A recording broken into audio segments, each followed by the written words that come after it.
All right. Do you think I can make a more smug, obnoxious face for my thumbnail? I don't know. We'll try. I've been trying every day to just bring up the smugness a little bit more.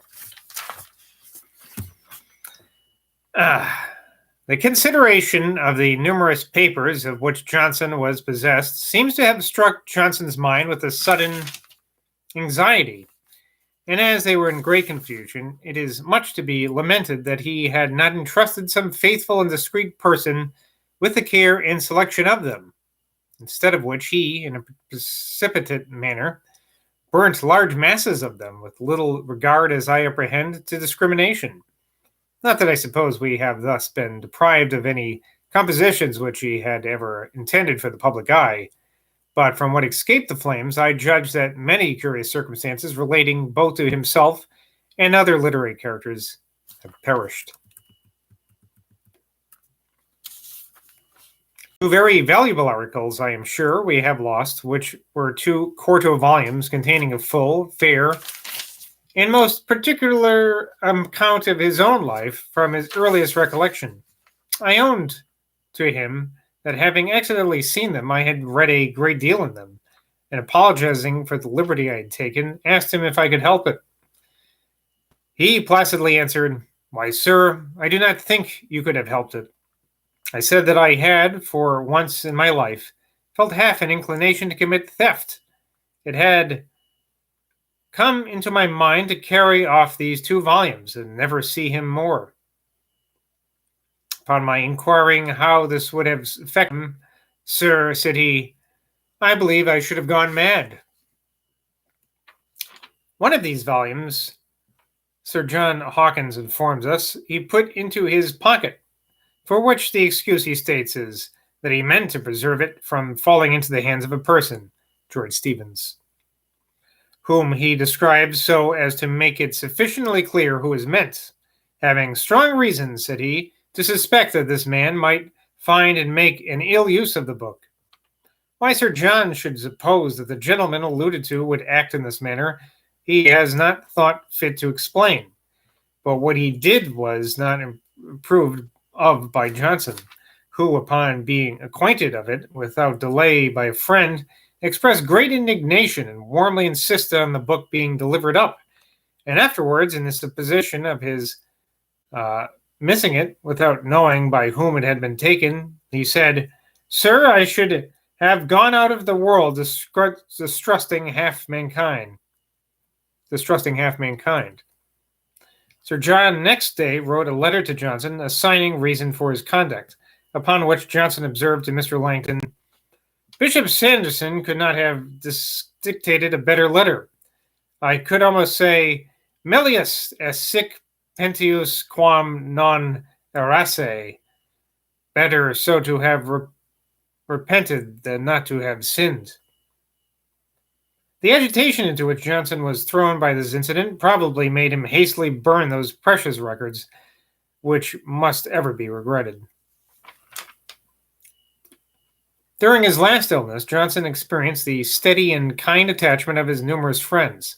Mr. Hoole has drawn up a narrative of what passed in the visits which he paid him during that time, from the 10th of November to the 13th of December, the day of his death, inclusive, and has favored me with a perusal of it, with permission to make extracts, which I have done. Nobody was more attentive to him than Mr. Langton, to whom he tenderly said, "Te teniam moriens deficite manu. When dying, may I hold you with my failing hand," according to Bilius, page 60, I guess, and Johnson's The Adventurer, number 58. And I think it highly to the honor of Mr. Wyndham that his important occupations as an active statesman did not prevent him from paying assiduous respect to the dying sage whom he revered.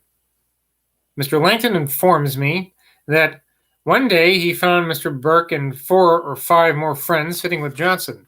Mr. Burke said to him, "I am afraid, sir, such a number of us may be oppressive to you."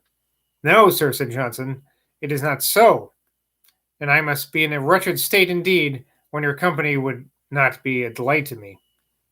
Mr. Burke, in a tremulous voice, expressive of being very tenderly affected, replied, My dear sir, you have always been too good to me. Immediately afterwards, he went away. This was the last circumstance in the acquaintance of these two eminent men. The following particulars of his conversation within a few days of his death I give on the authority of Mr. John Nichols. But before we get to that, we have a footnote. It takes up 2 pages, I believe. Or one, let's just call it 1 page. On the same undoubted authority, I give a few articles which should have been inserted in chronological order, but which, now that they are before me, I should be sorry to omit. In 1736, Dr. Johnson had a particular inclination to have been engaged to an assistant to the Reverend Mr. Boswell, then headmaster of the grammar school at Brewood in Staffordshire. Quote, an excellent person who possessed every talent of a perfect instructor of youth in a degree which, to use the words of one of the brightest ornaments of literature, the Reverend Dr. Hurd, Bishop of Worcester, has been rarely found in any of the profession since the days of Quintolin. Mr. Budsworth, who was less known in his lifetime from that obscure situation to which that caprice of fortune oft condemns the most accomplished characters, than his highest merit deserved, had been bred under Mr. Blackwell, or Blackwall, at Market Bosworth, where Johnson was sometime an usher, see page 60, which might naturally lead to the application. Mr. Budsworth was certainly no stranger to the learning of abilities of Johnson, as he more than once lamented his having been under the necessity of declining the engagement, from an apprehension that the paralytic affection under which our great philologist labored through life might become the object of imitation or of ridicule among his pupils. I guess they're talking about his noises he would make, I'm guessing. Captain Budsworth, his grandson, had confirmed to me this anecdote. Among the early associates of Johnson at St. John's Gate was Samuel Boys, well known by his ingenious productions, and not less noted for his imprudence. It was not unusual for Boys to be a customer to the pawnbroker. On one of these occasions, Dr. Johnson collected a sum of money to redeem his friend's clothes, which in 2 days after were pawned again. The sum, said Johnson, was collected by 6 pences at a time when, to me, 6 pence was a serious consideration. Speaking one day of a person for whom he had a real friendship, but in whom vanity was somewhat too predominant, Johnson observed that Kelly was so fond of displaying on his sideboard the plate which he possessed that he added it to his spurs.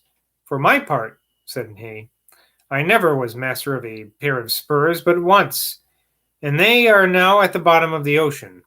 By the carelessness of Boswell's servant, they were dropped from the end of the boat on a return from the Isle of Skye. The late Reverend Mr. Samuel Badcock, yes, Badcock is his last name, having been introduced to Dr. Johnson by Mr. Nichols some years before his death, thus expressed himself in a letter to that gentleman. How much I am obliged to you for the favor you did me in introducing me to Dr. Johnson. Tantum vidi Virgilium. I had but a glimpse of Virgil, according to Ovid Tristia. But to have seen him and to have received a testimony of respect from him was enough. I recollect all the conversation and shall never forget one of his expressions. Speaking of Dr. Priestley, whose writings I saw he estimated at a low rate, he said, you have proved him as deficient in probity as he is in learning. I called him an index scholar, but he was not willing to allow him a claim even to that merit. He said that he borrowed from those who had been borrowers themselves, and did not know that the mistakes he adopted had been answered by others. I often think of our short but precious visit to this great man. I shall consider it as a kind of an era in my life. And now back to the I guess the Mr. John Nichols' notes on the few days leading up to Johnson's death. Also, there's a YY, capital Y, lowercase y at the end of that page. I don't know what that means. Is that I guess there's been little letters. Oh, yeah, there's a ZZ on page 1417. I've never noticed that before. I don't know what that means. Is that like a little dictionary jab there? I don't get it. Anyway, he said that the parliamentary debates were the only part of his writing, I guess this is Johnson, which then gave him any compunction, but that at the time he wrote them, he had no conception he was imposing upon the world, though they were frequently written from very slender materials, and often from none at all. The mere coinage of his own imagination. He never wrote any part of his works with equal velocity. 3 volumes of the magazine, in an hour, was no uncommon effort, which was faster than most persons could have transcribed that quantity.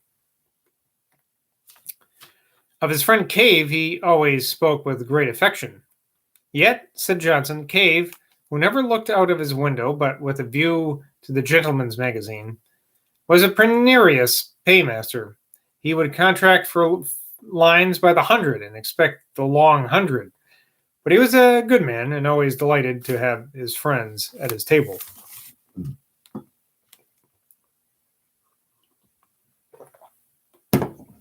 When talking of a regular edition of his own works, Johnson said that he had power from the booksellers to print such an edition if his health admitted it, but he had no power to assign over any edition unless he could add notes and so alter them as to make them new works, which his state of health forbade him to think of. I may possibly live, said Johnson, or rather breathe 3 days or perhaps 3 weeks, but find myself daily and gradually weaker. He said at another time, 3 or 4 days only before his death, speaking of the little fear he had of undergoing a surgical, here spelled chirurgical, operation, I would give one of these legs for a year more of life, I mean of comfortable life, not such as that which I now suffer, and lamented much his inability to read during his hours of restlessness. I used formerly, he added, when sleepless in bed, to read like a Turk. Whilst confined by his last illness, it was his regular practice to have the church service read to him by some attentive and friendly divine. The Reverend Mr. Hoole performed this kind office in my presence for the last time, when, by his own desire, no more than the litany was read, in which his response were in the deep and sonorous voice which Mr. Boswell has occasionally noticed, and with the most profound devotion that can be imagined. His hearing not being quite perfect, he more than once interrupted Mr. Hoole with, "Louder, my dear sir, louder, I entreat you, or you pray in vain." And when the service was ended, he, with great earnestness, turned round to an excellent lady, Mrs. John Hoole, who was present, saying, "I thank you, madame, very heartily for your kindness in joining me in this solemn exercise. Live well, I conjure you, and you will not feel the compunction at the last, which I now feel." So truly humble were the thoughts which this great and good man entertained of his own approaches to religious perfection.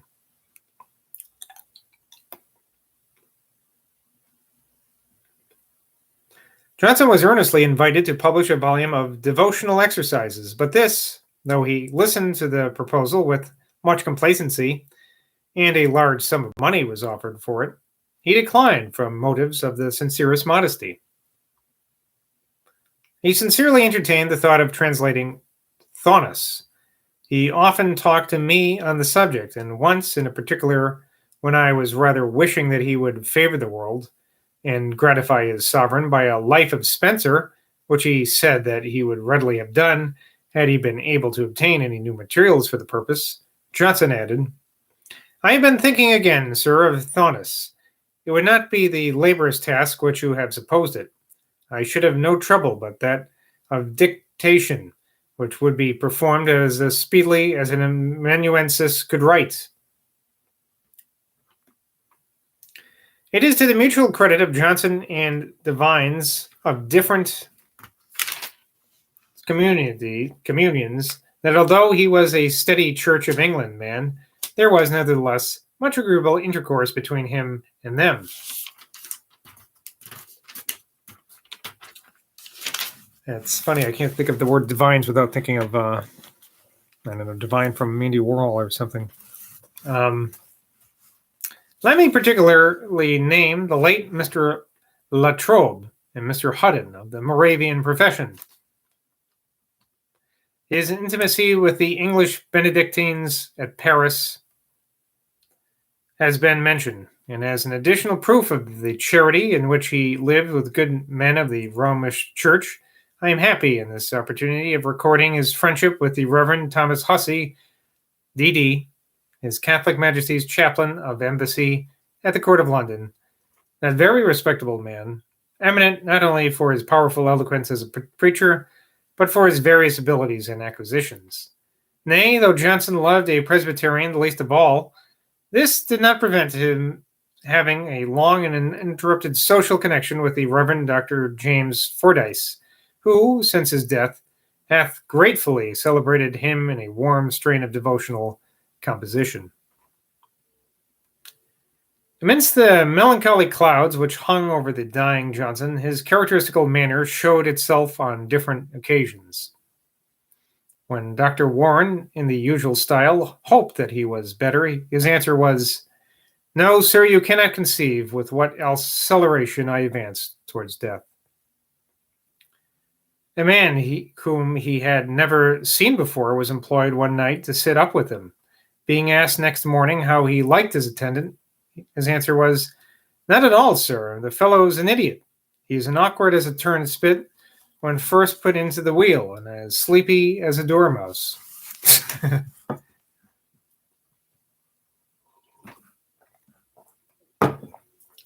Mr. Wyndham, having placed a pillow conveniently to support Johnson, he thanked him for his kindness and said, "That will do, all that a pillow can do."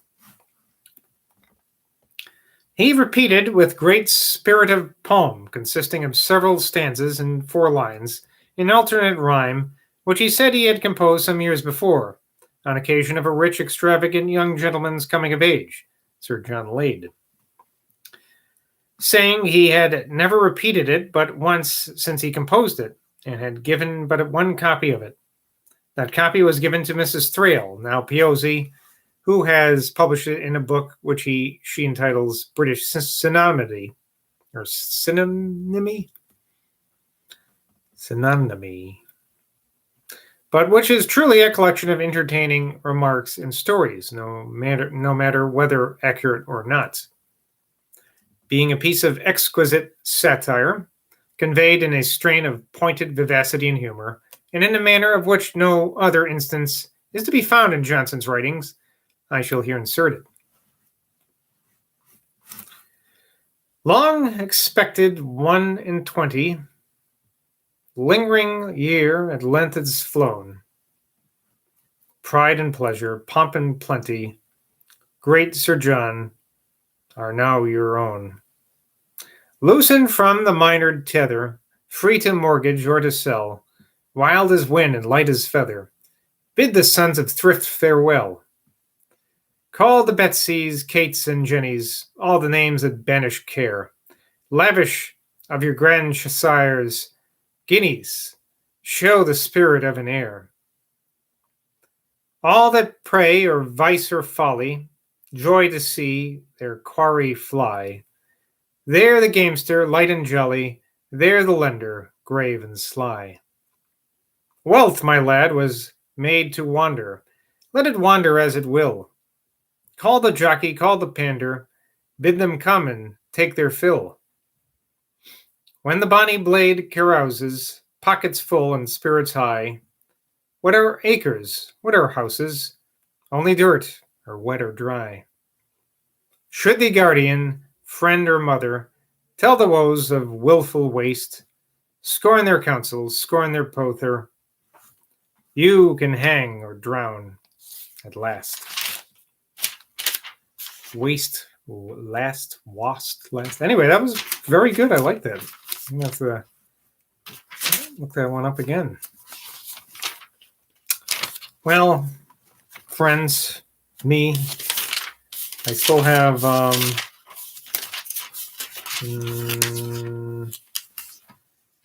12 more pages to go, so I think I'll save that for tomorrow. So probably only one more day. I imagine Johnson, the Life of Boswell, Boswell's Life of Johnson, rather.